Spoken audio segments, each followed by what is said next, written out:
आज कोड सी 203 में अगला टॉपिक हमारा वॉल्स का है।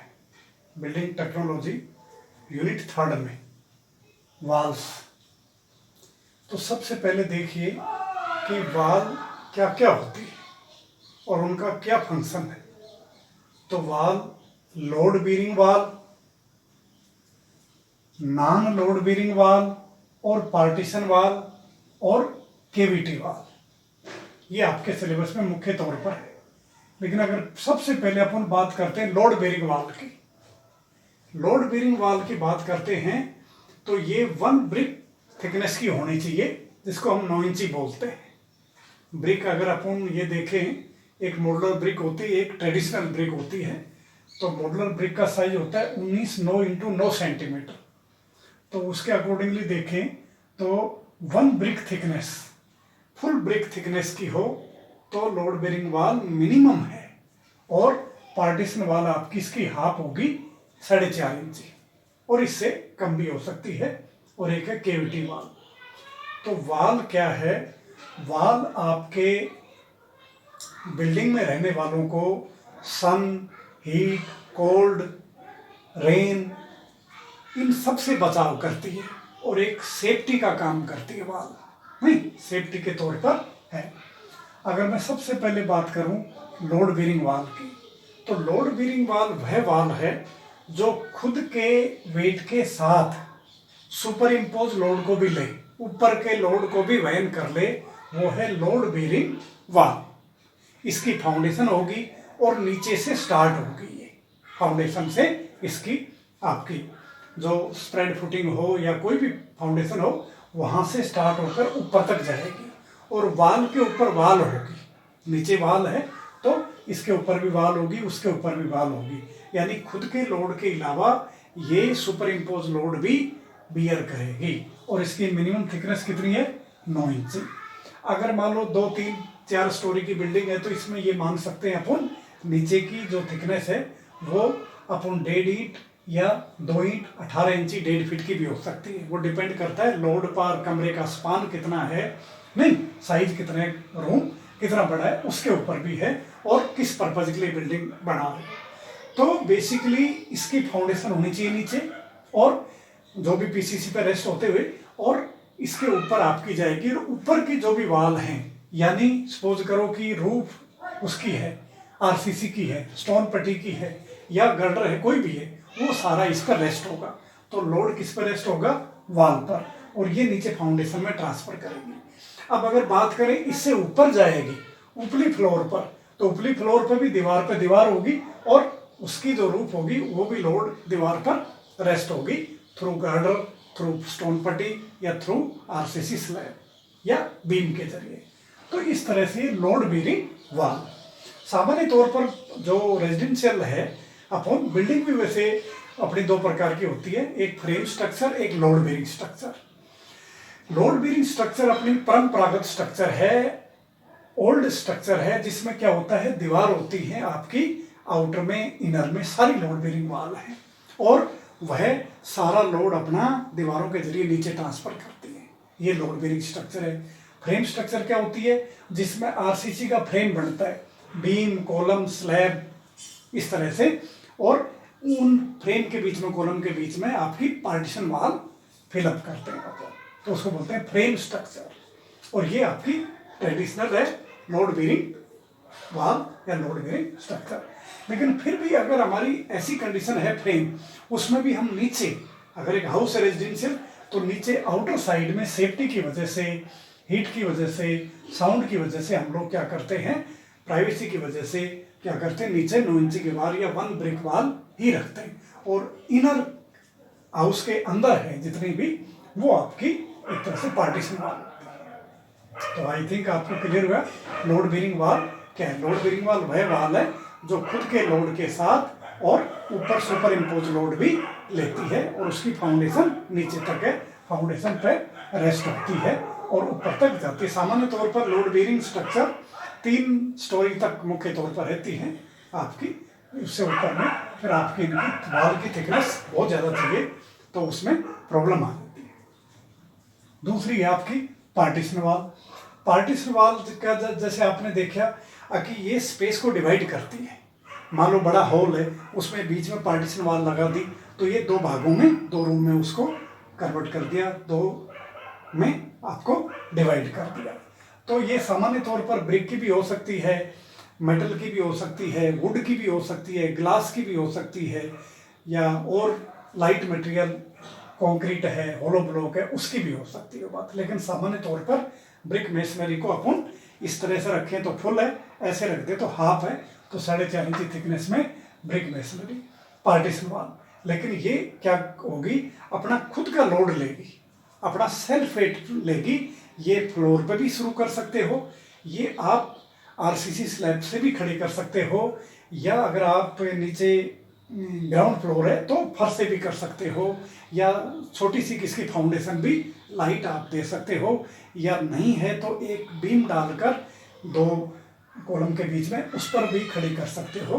तो ये एक तरह से रूम को डिवाइड या स्पेस को एनक्लोज डिवाइडेड करने के काम में आएगी, और अपना खुद का लोड ही लेगी, ऊपर से छत का सुपर इम्पोज लोड नहीं लेगी। तो ये है पार्टीशन वाल। तो सामान्य तौर पर ये अपन ब्रिक मेसनरी की यूज करते हैं। नेक्स्ट है केविटी वाल। केविटी वाल क्या है, वह वाल जिसमें केविटी हो, ये आउटर लीफ है, ये इनर लीफ है, और इसमें ये बीच में गैप है नीचे से ऊपर तक, तो इसको बोलते हैं केविटी वाल। केविटी वाल तो ये आपके लिए बहुत इंपॉर्टेंट है, बहुत बार प्रश्न पूछा जाता है। ड्राई स्केच ऑफ केविटी वाल है, इट्स इंपॉर्टेंट, फंक्शन क्या है और इसके इंपॉर्टेंट पार्ट्स क्या है। तो केविटी वाल की मैं बात करूं तो ये बीच में गैप है, ये आउटर लीफ है, ये इनर लीफ है, इधर रूम है, ये आउटसाइड है, और बीच में ये गैप है, और ये डीपीसी है, और ये ग्राउंड लेवल है, नीचे पीसीसी है। तो नीचे से अपन वैसे ही कंस्ट्रक्शन शुरू कर लाते हैं, और ग्राउंड से ऊपर कुछ दूरी के बाद में ये गैप शुरू कर देते हैं, जिसको बोलते हैं केविटी। ठीक है, अब ये थ्राउट नीचे से ऊपर तक रहता है, और ऊपर पैरापिट वॉल में जाकर इसको कवर कर देते हैं, ताकि रेन वाटर वगैरह इसमें पेनिट्रेट नहीं करे। अदरवाइज इसमें मॉस्किटो, मच्छर वगैरह पैदा हो सकते हैं, गंदगी पैदा हो सकती है। और यहाँ पर से एक ड्रेन पाइप निकाल देते हैं, अगर थोड़ा बहुत डैम्पनेस भी आएगी, मॉइस्चर आएगी, तो वो यहाँ से बाहर निकल जाएगा। तो इसकी कंस्ट्रक्शन बहुत आसान है। ये थिकनेस हाफ ब्रिक वॉल होगी, आउटर लीफ कम से कम 4.5 इंची। ये 4.5 इंची भी हो सकती है, लेकिन यहां मैंने लिखा है 1 ब्रिक वॉल, क्योंकि लोड बेरिंग है, तो ये कम से कम 9 इंची थिकनेस होगी, और ये हाफ ब्रिक होगी। और बीच में ये गैप होगा 50 से 75 mm, कई बार 100 mm तक भी ले जाते हैं, लेकिन मिनिमम 50 mm गैप 2 लीफ के बीच में। इनको लीफ बोलते हैं, आउटर लीफ, इनर लीफ, और ये आपकी केविटी है। अब इसमें बीच बीच में ये मेटल टाइज है, ताकि दीवार इनर और आउटर एक सिंगल यूनिट की तरह काम करें, अलग अलग ट्रीट नहीं करें। तो उस तरह से ये मेटल टाई अगर कई बार कॉपर, ब्रॉन्ज इस तरह से लगा देते हैं, या माइल्ड स्टील की भी लगाएं, तो उसके ऊपर कोरोजन की कोटिंग कर देते ताकि जंग नहीं लगे। तो ये हॉरिजॉन्टल दूरी पर ऐसे और वर्टिकल दूरी पर ऐसे रहती। तो इस केस में तो ये वर्टिकल दिखा रखी है 450 mm सेंटर, और हॉरिजॉन्टली देखोगे लेंथ वाइज तो 900 mm सेंटर से सेंटर ये टाई है। तो नीचे से ऊपर तक आपका ये पूरी तरह से, ताकि ये दीवार एक सिंगल यूनिट की तरह काम करे, बॉन्डेड रहे। अब क्यों करते हैं, इसका क्या फंक्शन है, क्या फायदा है? सबसे पहले तो ये बाहर से अगर डैम्पनेस आई तो उसको अरेस्ट कर लेगी, अंदर रूम में नहीं आने देगी, डैम्पनेस रोकती है। दूसरा, साउंड इंसुलेशन का काम करती है, बीच में ये गैप, इसमें एयर है। ऐसे ही हीट इंसुलेशन का काम करती है, बाहर से आई हीट को अंदर ट्रांसफर नहीं होने देती। इसके अलावा ये इकोनॉमिकल भी है। क्यों? आकि सेम थिकनेस की बात करें अगर लोड बेरिंग वाल की, तो ये आपकी, क्योंकि इसमें गैप है तो इसमें फाउंडेशन भी लोड कम है, और इसका जो थिकनेस है वो भी ओवरऑल उसके कंपैरेटिवली कम है, तो ये 20% तक इकोनॉमिकल है।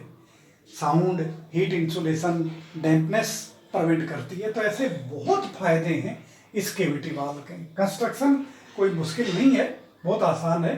तो इस तरह से इसको हम बढ़ा सकते हैं। तो केविटी वाल के मुख्य फंक्शन क्या है, एक तो मेटल टाई है और ये आउटर लीफ है, इसमें कम से कम हाफ ब्रिक थिकनेस की वाल होगी और ये आपकी 1 ब्रिक थिकनेस की वाल होगी। इनर लीफ हाफ भी हो सकती है, इससे ज़्यादा भी हो सकती है, क्योंकि ये लोड बेरिंग स्ट्रक्चर के ऊपर डिपेंडेंट है। और ये बीच में गैप है जिसको हम केविटी बोलते हैं।